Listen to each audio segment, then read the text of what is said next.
बच्चों, एक समय की बात है। एक प्यारा सा मैना था जो अपने जंगल में सबसे अलग था। उसका रंग कितना भी अलग हो, पर उसने हमेशा अपने दोस्तों के साथ प्यारा व्यवहार किया।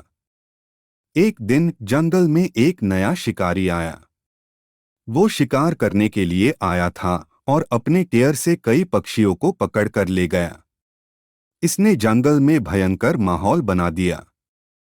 मैना ने अपने दोस्तों को देखा और उसने सोचा, अगर हम मिलके काम करें तो हम इस मुश्किल को हल कर सकते हैं।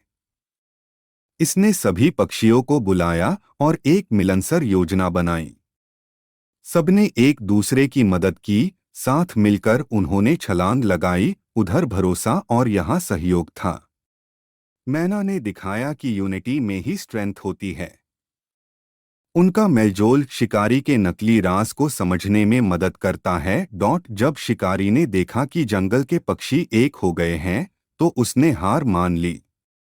उसने समझा कि ये प्यारे पक्षी एक दूसरे के साथ है और उनके बिना वो कुछ नहीं कर सकता। इस कहानी से हमें ये सीख मिलती है कि यूनिटी, टीम वर्क और सहयोग से हम मुश्किलें आसान कर सकते हैं। हर किसी की अपनी जगह और महत्व होता है, और जब सब मिलके काम करते हैं तो कोई भी मुश्किल पार की जा सकती है।